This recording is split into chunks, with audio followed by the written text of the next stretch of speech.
Hello hello everyone, good evening. I hope you all are doing well. आज 16 जनवरी 2026 है और daily current affairs MCQs analysis में आप सभी का स्वागत है। आपको पता है कि हम daily the Hindu, Indian express, PIB में जो भी ऐसे टॉप 10 आर्टिकल आते हैं उन्हें एमसीक्यू फॉर्मेट में एनालिसिस करते हैं। सबसे पहले न्यूज़ को एमसीक्यू में बदलते हैं। अगर आप करंट अफेयर पढ़ते हैं, न्यूज़पेपर पढ़ते हैं तो आप सॉल्व करो। अगर आप सॉल्व नहीं कर पा रहे हो तो यहाँ पे हम उस तरीके को बताते हैं जैसे आप उसे सॉल्व कर सकते हैं। साथ ही यूपीएससी ना डायरेक्टली करंट अफेयर से क्वेश्चन नहीं पूछता, करंट को स्टैटिक से जोड़ता है ज़्यादातर केसेस में। मतलब एक स्टेटमेंट स्टैटिक का हो सकता है, करंट का भी हो सकता है। तो हमें क्या करना है, हमें करंट अफेयर्स तो पढ़ना ही है, साथ ही स्टैटिक का भी एनालिसिस करना है, उससे जुड़े हर एक कीवर्ड्स को समझना है, जो कि आज हम करेंगे। तो आज हम शुरुआत करते हैं, बात करते हैं जो पहला टॉपिक है किसके बारे में है, RBS-15 मिसाइल सिस्टम के बारे में है। अब ये किस तरह का मिसाइल सिस्टम है जो न्यूज में है, ये एक तरह का स्वीडिश मिसाइल सिस्टम है। स्वीडिश एरोस्पेस जो रक्षा कंपनी है, डिफेंस कंपनी है, उसने इसको डेवलप किया है और इसका क्लेम किया है कि इट कैन डिस्ट्रॉय S-400। ये कह रहा है कि S-400 को मैं डिस्ट्रॉय कर सकता हूँ। लेकिन बात ये आती है कि S-400 को ऐसा क्यों क्लेम किया जा रहा है, क्या और कोई क्लेम नहीं है, और किसी चीज़ के लिए क्लेम नहीं किया जा सकता? तो देखिए, विश्व में अभी दो सबसे बड़े डिफेंस सिस्टम हैं। डिफेंस सिस्टम का मतलब क्या होता है कि एक देश के ऊपर, मतलब जैसे इंडिया की टेरिटरी है, इंडिया की टेरिटरी के ऊपर कोई भी मिसाइल अटैक होता है, एयर स्ट्राइक होती है, कुछ भी होता है, तो हमारा डिफेंस मैकेनिज्म क्या करता है, उसको रिएक्ट करके हवा में ही नष्ट कर देता है। तो ऐसे बहुत सारे सिस्टम हैं दुनिया में, जैसे वेनेजुएला में S-300 इंस्टॉल था। लेकिन जो सबसे लेटेस्ट सिस्टम है वो है यूएस का थर्ड, है ना, और दूसरा रसिया का S-400। इनसे मजबूत अभी डिफेंस सिस्टम दुनिया में एग्जिस्ट नहीं कर रहा है। तो इसीलिए किसी को कंपैरिजन करना होता है अपनी मिसाइल का या अटैकिंग पावर का, तो वो दर्शाते हैं कि भाई हम इसको नष्ट कर सकते हैं। तो ये बात हो गई किसके बारे में, डिफेंस सिस्टम जो S-400 उसके बारे में, और RBS-15 मिसाइल के बारे में तो हमें अभी स्टेटमेंट देखना ही है। अब देखिए, स्टेटमेंट पहले देखते हैं, फिर समझते हैं इस टेक्नोलॉजी के बारे में और भी कुछ। जैसे it is the fire and forgot anti ship missile with land attack capability. मतलब एक तरह की इसकी लैंड अटैक कैपेबिलिटी भी है, मतलब ज़मीन पर भी अटैक कर सकती है। फायर एंड फॉरगॉट है मतलब आपको लॉन्च करने के बाद आपको भूल जाना है, ये ऑटोमेटिकली अपने टारगेट को हिट करेगी और एक्यूरेसी के साथ हिट करेगी, ना कि रैंडमली। तो ये यहाँ पे स्टेटमेंट है पहला, देखते हैं करेक्ट है नहीं। दूसरा स्टेटमेंट क्या कह रहा है, it is capable for flying eight supersonic speed. या सुपरसोनिक जो स्पीड है, साउंड की स्पीड से ज़्यादा की जो स्पीड है, उसमें क्या कर सकती है, ट्रेवल कर सकती है, उसमें ये क्या करे, उड़ान भरने के सक्षम है। तीसरा स्टेटमेंट यहाँ पर है क्या, it user in inertial navigation along with GPS radar guided. यह जड़त्वीय नेविगेशन के साथ साथ जीपीएस रडार मार्गदर्शन प्रणाली का उपयोग करती है, यह भी यहाँ पे बोला जा रहा है। अब देखिए, हमें अगर इसकी कैरेक्टरिस्टिक समझनी है तो हमें जानना है कि भाई ऐसा क्या क्या इसमें तकनीकियाँ हैं, उसको थोड़ा सा हम आइए समझ लेते हैं। जैसे पहली बात आपको ये पता होनी चाहिए कि ये कम रडार क्रॉस सेक्शन और कम आईआर सिग्नेचर है। मतलब ये क्या है, रडार सिग्नेचर और ये क्या है, इसको थोड़ा सा अगर आप समझें तो दो चीज़ें आपको यहाँ पे देखने को मिलेगा। पहली इसकी टेक्नोलॉजी में पहला है लो सी स्किमिंग मिसाइल। लो सी स्किमिंग मिसाइल क्या होती है, ऐसी मिसाइल्स होती हैं जो ओशियन के बहुत नज़दीक से चलती हैं। मतलब क्या, सपोज करो ये ओशियन का सरफेस, ये थोड़ा सा ऊपर इससे ट्रेवल कर रही है। इससे क्या दिक्कत, इससे क्या इनको आसानी होती है, रडार के डायरेक्टली ये उसमें नहीं आते हैं, रडार के डायरेक्टली कांटेक्ट में नहीं आते, रडार से बचने की क्षमता होती है। तो ये क्या होता है, इसे बोला जाता है लो सी स्किमिंग। दूसरा एक और यहाँ पे टेक्नोलॉजी का मेंशन है जिसे कहा जाता है radar cross section, RCS. RCS मतलब क्या, आरसीएस बताता है कि रडार पर कोई वस्तु कितनी छोटी दिखती है, कितनी वस्तु बड़ी दिखती है। अगर किसी का कम रडार क्रॉस सेक्शन है, इसका मतलब रडार में दिखना उसके लिए मुश्किल है। तो ये दोनों चीज़ें, टेक्नोलॉजी, ये दोनों बातें आपको यहाँ पे जाननी जरूरी है। तो ये दोनों बातें हमने यहाँ पे जानी। इसके अलावा इसकी स्पीड अगर आप देखें 0.9 मैक इसकी स्पीड है, मतलब साउंड के आसपास इसकी स्पीड है ना। दूसरा वॉरहेड की जो इसकी कैपेबिलिटी है, 200 किलोग्राम की वॉरहेड कैपेबिलिटी है। तो ऐसा ये क्लेम यहाँ पे कहना चाह रहा है ये मिसाइल सिस्टम। बाकी देखते हैं आगे कि इसकी क्या, कभी जब ग्राउंड में आएगा तब पता चलेगा इसकी रियलिटी क्या है ना। चलिए, तो अब स्टेटमेंट में यहाँ पे हमने देखा, तो यहाँ पे जो तीसरा स्टेटमेंट है, या सॉरी दूसरा स्टेटमेंट है, इट इज सुपरसोनिक गति से उड़ान भरने की क्षमता। तो सुपरसोनिक गति से उड़ान भरने की क्षमता इसकी नहीं है, क्योंकि अगर आपने देखा कि यहाँ पे स्पीड क्या है, 0.9 मैक है। और मैंने आपको बताया है कि जो सुपरसोनिक की स्पीड होती है वो साउंड की स्पीड से ज़्यादा हो, है ना। तो उसके बारे में मैंने एक परसों ही जब मैंने लेक्चर लिया था, परसों नर्सों के लेक्चर में पूरी स्पीड का इकोसिस्टम बताया था, सब सोनिक, सुपरसोनिक, हाइपरसोनिक। तो वहाँ से आप जाके पुराने वीडियोज से उस टेक्नोलॉजी को भी समझ सकते हैं। यहाँ पर सही आंसर क्या हो जाएगा, 1 और 3। ठीक, आगे बढ़ते हैं नेक्स्ट क्वेश्चन की तरफ। अगला प्रश्न किसके बारे में है, consider the following statements regarding Finker river. फिंकर नदी के बारे में यहाँ पे करंट अफेयर में क्वेश्चन आया हुआ है। चलिए देखते हैं कि क्या न्यूज़ थी फिंकर रिवर के बारे में। फिंकर रिवर के बारे में न्यूज़ ये थी कि फिंकर नदी, जिसे अरेंते लोग लारा पिंटा कहते हैं, वो दुनिया की सबसे पुरानी नदियों में एक मानी जाती है। अरे भाई, ये फिंकर रिवर है क्या, है कहाँ बहती है, तो पहले ही आपको पता होना चाहिए ऑस्ट्रेलिया में बहने वाली रिवर है। ऑस्ट्रेलिया में बहने वाली रिवर है तो आपको पता होगा कि ऑस्ट्रेलिया में 2 और इंपॉर्टेंट रिवर बहती है, मरे डार्लिंग रिवर। आपने बहुत एनसीईआरटी में, ये हो सकता है बचपन में जो क्लास में पढ़ा होगा मरे डार्लिंग रिवर के बारे में। लेकिन अगर आप देखेंगे तो वो ईस्टर्न रीजन में ज़्यादातर आपको बहती हुई देखने को मिलेगी। ये मिडिल ऑस्ट्रेलिया में बहती है। ये बारे इसको थोड़ा सा आपको यहाँ पे जानना जरूरी है, ठीक है, क्योंकि यहाँ पे न्यूज़ में थी। न्यूज़ में इसलिए थी कि इन्हें ऐसा माना जाए कि बहुत पुरानी नदी व्यवस्था के रूप में इनको यहाँ पे जाना जा रहा है। तो देखो, बहुत ज़्यादा हम इसके बारे में यहाँ पे एनालिसिस नहीं करेंगे। डेवोनियन काल के इन्हों बोला जा रहा है कि डेवोनियन जो इरा था उस टाइम के हैं, ठीक है, इतना सफिशियंट है। दूसरे देश की नदी है, भारत की नदी होती तो हम इसके ट्रिब्यूटरी देखते हैं, उस पर डैम कौन कौन से बने हुए भी देखते हैं, लेकिन यहाँ पे हमें बस इतना ही समझना है। तो चलिए, दूसरा यहाँ पे बता रहा है कि यह स्टेटमेंट क्या है। स्टेटमेंट है कि it is an intermittent river located in central Australia, Madhya Asia में लोकेटेड है, ये इंटरमिटेंट रिवर है। ठीक, दूसरा ऑप्शन यहाँ पे कह रहा है कि geological evidence dates that river system to Devonian और कार्बोनिफोरस पीरियड। भूवैज्ञानिक साक्ष्य इस नदी प्रणाली को डेवोनियन या कार्बोनिफेरस काल से जोड़ते हैं। ठीक है, तीसरा, the river flow permanently through out year into lake Ayre. Lake Ayre से प्रवाहित होती है परमानेंटली, हमेशा। ठीक, देखिए, जब भारी वर्षा होती है ना तो ये क्या करती है, अपना मार्ग बदलती भी है। ऐसा नहीं है कि एक ही जगह से बहती है। इसका पानी कभी कभी मैकुम्बा रिवर तक, अगर हम बात करें, पहुंच जाता है, ठीक है ना। और इसमें एलेरी, पाल्मर इसकी इसकी ट्रिब्यूटरीज हैं, आपको नहीं याद रखना है, बस इतना याद रखिए। फिंके रिवर कहाँ की थी, न्यूज़ में थी, आपको इतना याद रहना है। मरे डार्लिंग रिवर कहाँ की है, ऑस्ट्रेलिया की, याद रखना है। और एलेरी क्रीक, पाल्मर रिवर भी वहीं की हैं। तो बस कुछ नदियों के बारे में याद रखना, हो सकता है कि पेयर वगैरह में आ जाए। तो 1, 2 यहाँ पे करेक्ट है। क्वेश्चन नंबर 3 की तरफ बढ़ें। क्वेश्चन नंबर 3 किसके बारे में है, with the reference of Gorakhnath temple consider the following statements. Gorakhnath मंदिर के संदर्भ में आपको विचार करना है। यहाँ पे क्या स्टेटमेंट है, it belong to the Nath monastic tradition as Shaiva subsect, यह नाथ संप्रदाय से संबंधित है और शैव मत ही की उपशाखा है। दूसरा, गुरु Gorakhnath was a disciple of गुरु मत्स्येंद्रनाथ। गुरु गोरखनाथ गुरु मत्स्येंद्रनाथ के शिष्य थे। दूसरा स्टेटमेंट है। तीसरा, the temple reject the worship of Shivalinga, यह मंदिर शिवलिंग पूजा को अस्वीकार करता है, गोरखनाथ। अब देखिए, मकर संक्रांति के जो अवसर है, इसमें अगर हम देखेंगे तो मकर संक्रांति के मुख्य पर्व में एक दिन पहले गोरखनाथ मंदिर में भक्ति की एक विशाल लहर देखने को मिली, जब लाखों श्रद्धालु योगी गुरु गोरखनाथ को खिचड़ी अर्पित करते हैं। अब ये गुरु गोरखनाथ मंदिर, जहाँ से योगी जी भी संबंधित हैं, ये एक तरह का नाथ संप्रदाय से संबंधित है। नाथ बेसिकली मठवासी होते हैं। योगी जी का आपने देखा होगा, मतलब जो उत्तर प्रदेश का सीएम है, और वो हिंदू धर्म की शैव परंपरा की एक शाखा है। देखिए, आपने देखा होगा जब धार्मिक सुधार आंदोलन, धार्मिक सुधार तो बहुत बात की बात है, अगर आपने देखा होगा कि जब 64 से ज़्यादा संप्रदाय उमर्ज होते हैं महाजनपद काल में, उसके बाद आपको वैष्णव शाखा, शैव शाखा देखने को भी मिलेगी। अब उसमें शैव शाखा जो थी शिव को मानते थे, वैष्णव शाखा विष्णु को मानते थे। शैव में बहुत सारे छोटे छोटे पंथ थे, जैसे नाथ परंपरा है। तो ये नाथ परंपरा जिसको स्टैब्लिश किया था गुरु मत्स्येंद्र नाथ ने, किसने, गुरु मत्स्येंद्र नाथ ने। और ये गुरु गोरखनाथ हठ योग के लिए प्रसिद्ध माने जाते हैं। अब इस मंदिर के आर्किटेक्ट की बात करें तो पारंपरिक नॉर्थ इंडियन जो शैली है उसमें बना हुआ है। नॉर्थ इंडियन शैली मतलब नागर शैली में एक तरह का मंदिर है, और इसका मुख्य भाग में केंद्र में गर्भगृह आपको देखने को मिलेगा। और यहाँ पर अगर आप देखें शिवलिंग भी स्थापित है, और शिव जो नाथ होते हैं, नाथ संप्रदाय गुरु गोरखनाथ को शिव का अवतार माना जाता है। तो यहाँ पे जो तीसरा स्टेटमेंट है कंप्लीटली इनकरेक्ट है, शिवलिंग की पूजा को स्वीकार करते हैं, ये स्टेटमेंट यहाँ पे इनकरेक्ट। अगर योगी जी को आपने देखा भी हो कई बार शिव जी को जल चढ़ाते हुए, तो 1 और 2 यहाँ पे करेक्ट आंसर होगा। 1 और 2 यहाँ पे इसका सही आंसर है। ठीक, बहुत ज़्यादा डिटेलिंग में हमें नहीं जानी है, बस जितना इंपॉर्टेंट है उतना आप समझ लीजिए। उत्तर प्रदेश संबंधित ये आपने देख लिया। फिर अगला क्वेश्चन इंपॉर्टेंट किसके बारे में है, अगला क्वेश्चन यहाँ पे आपको देखने को मिलेगा। देखिए, चौथे 5वें के थोड़ा सा आगे हम जाते हैं, नेशनल पार्क को यहाँ पे समझते हैं with the reference of Similipal national park, उसे बाद में देखते हैं। सिमलीपाल जो राष्ट्रीय उद्यान है उसके बारे में यहाँ पे न्यूज़ थी। अब देखिए, न्यूज़ क्या थी कि हाल में मगरमच्छ की गणना हुई, क्रोकोडाइल की गणना हुई।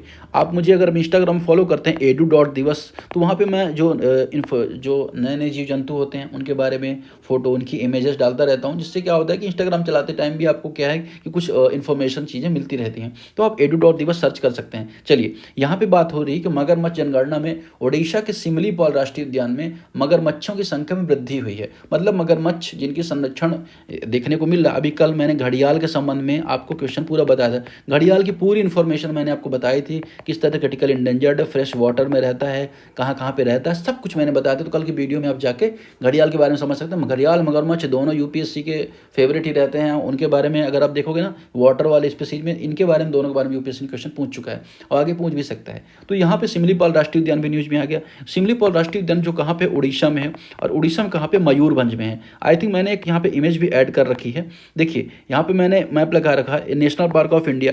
आप इसकी फोटो ले लेंगे, मतलब इस पीडीएफ को तो आप ले ही लेंगे, जहाँ पे पिंच वैली है, ग्रेट हिमालय है, लद्दाख, मतलब बहुत से नेशनल पार्क आपको देखने को, मध्य प्रदेश में आपको बांधवगढ़ है, कान्हा है। इसकी फोटो अगर क्लियर नहीं दिखेगी तो आप नेशनल पार्क सर्च करेंगे गूगल में, आपको मिल जाएगी फोटो।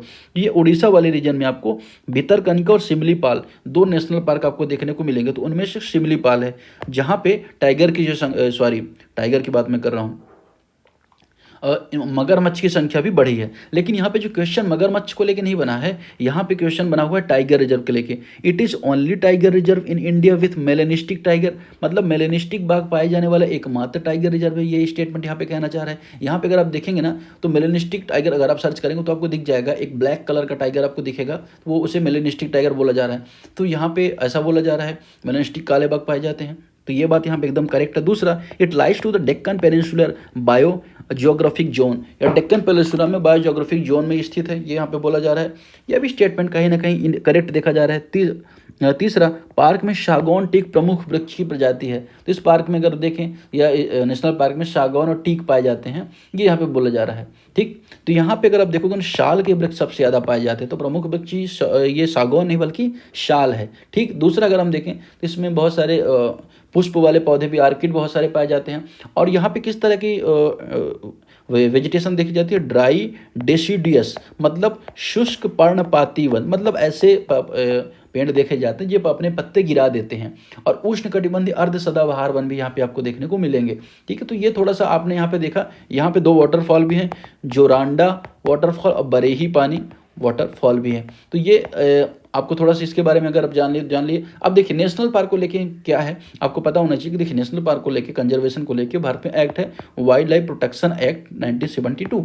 इस एक्ट में क्या प्रावधान है कि जो नेशनल पार्क हैं या वाइल्ड लाइफ सेंचुरीज हैं, इसके अलावा जो टाइगर रिजर्व है, इनके लिए क्या किया जाएगा, संरक्षण की व्यवस्था की जाएगी। अब इस एक्ट में धारा 35 है, वो ये बात करती है किसी क्षेत्र को नेशनल पार्क डिक्लेयर किया जा सकता है, हालांकि वहाँ पे वन्य जीवों का आवास होना चाहिए और उनके आवास को सुरक्षा दी जाएगी। और अगर नेशनल पार्क डिक्लेयर किया जाता है तो वहाँ पे ना शिकार कर सकते हैं, ना लकड़ी काट सकते हैं, ना चराई कर सकते हैं, और निजी भूमि के अधिकार भी नहीं होते हैं। ठीक, तो राज्य सरकार अधिसूचना जारी करके किसी भी एरिया को नेशनल पार्क घोषित कर सकती है। ठीक, वहीं वाइल्ड लाइफ सेंचुरी ज़्यादा होती है संख्या में, उनमें क्या होता है कि जो प्रोटेक्शन होता है, कानूनी सुरक्षा होती है, कंपैरेटिवली कम होती है। अब हालांकि बहुत सारे और भी एक्ट हैं, जैसे 1980 का एक्ट है, वाइल्ड लाइफ प्रोटेक्शन का एक्ट है, इसके अलावा बायोडाइवर्सिटी एक्ट 2002 है, इसके अलावा NWAP स्कीम भी है। लेकिन हाँ, आपको यहाँ पे धारा 35 और वाइल्ड लाइफ का जो एक्ट है, ये आपको यहाँ पे याद रखना है। इसका सही आंसर क्या हो जाएगा, 1 और 2।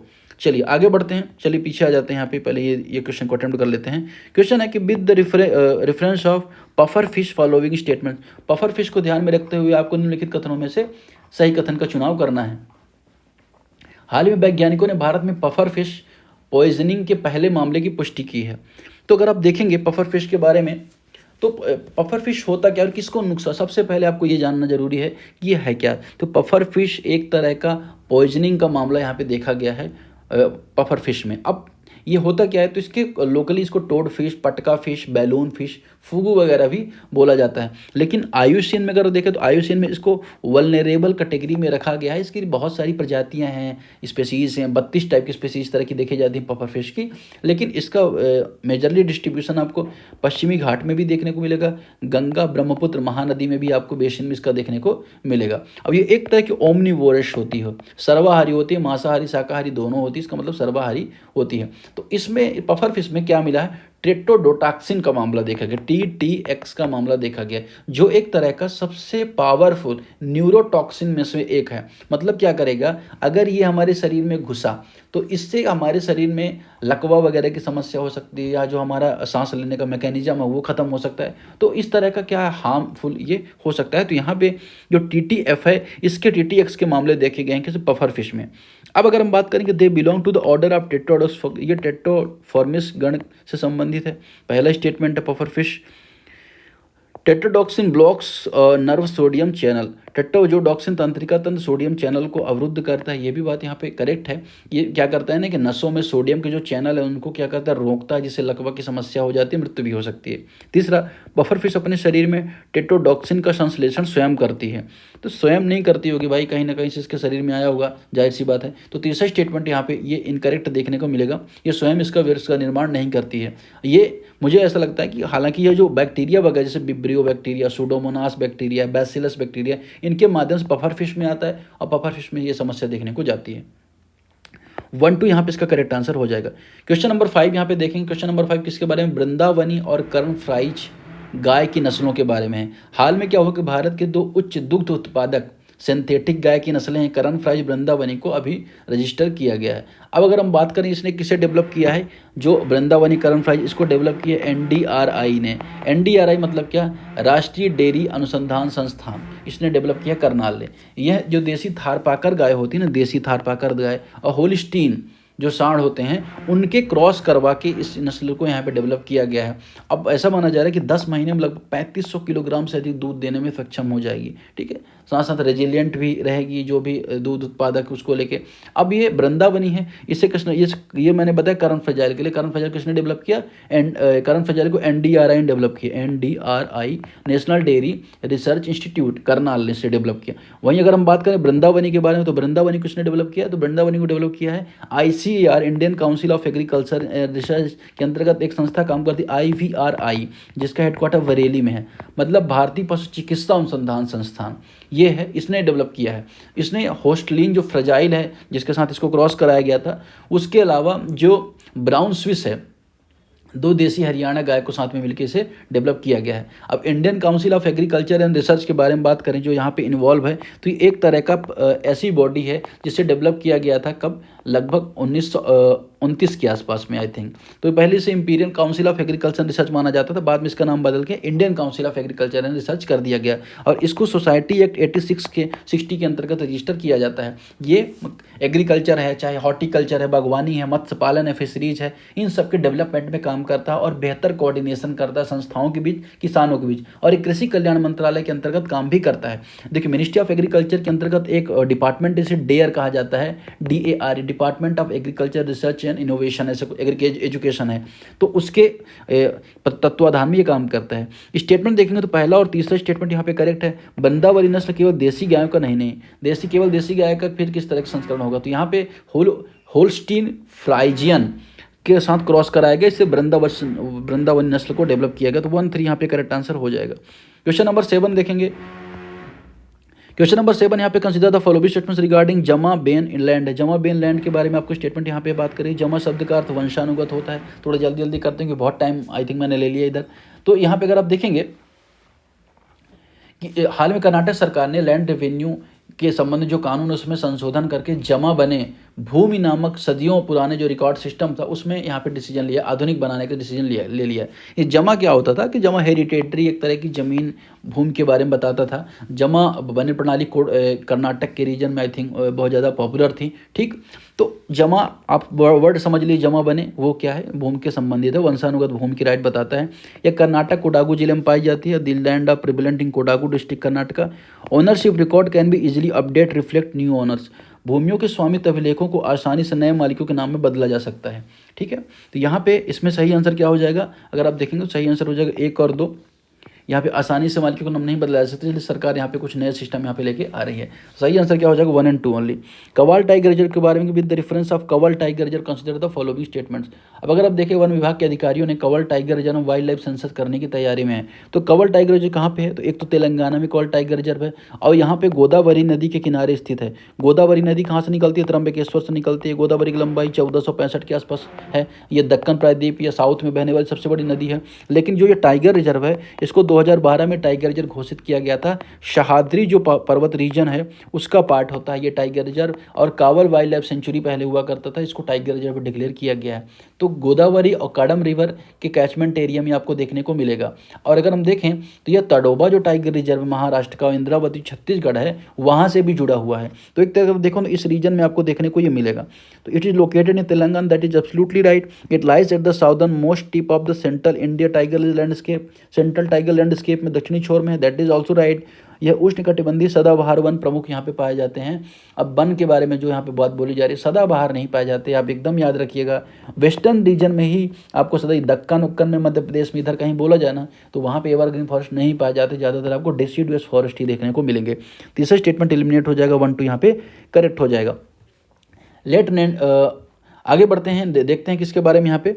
अगला स्टेटमेंट है यहाँ पे, with the reference of lake Natron consider the following statements. यहाँ पे लेक नेट्रोन यहाँ पे न्यूज में था, जिस वजह से यहाँ पे आई देख लेते हैं क्या है। अब ये लेक है क्या, lake Natron in Tanzania glows blood red and forced by the volcano extremely chemist. अब अगर हम देखें यहाँ पे लेक नेट्रोन को यहाँ पे लोकेशन देखते हैं, देख कवाल टाइगर रिजर्व की लोकेशन हमने यहाँ पे दिखाई महाराष्ट्र, आप देखेंगे आप इधर छत्तीसगढ़ पे देखने को मिलेगा, ये लोकेशन है। ठीक, अब ये जो लेक नेट्रोन है ये कहाँ पे है, नेट्रोन आपको देखने को मिलेगा, ये वाला रीजन आपको देखने को मिलेगा कहाँ पे, तंजानिया में। ठीक है ना, तो केन्या के साथ बॉर्डर में शेयर करते हैं, केन्या तंजानिया आपस में बॉर्डर शेयर करते हैं, और यहाँ पे आपको नेट्रोन देखने को मिलेगा।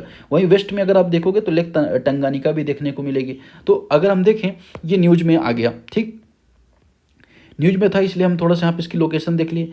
यह बहुत क्षारीय वाली एक्सट्रीम अल्काइन लेक है, इस ये स्टेटमेंट के बारे में बोला जा रहा है। ठीक, दूसरा स्टेटमेंट यहाँ पे क्या कह रहा है, दूसरा है कि high evaporation leads to accumulation of natron and trona. अधिक वाष्पीकरण के साथ नेट्रॉन और ट्रोना का संचय होता है। तीसरा, it support dense fish population due to the nutrients richness.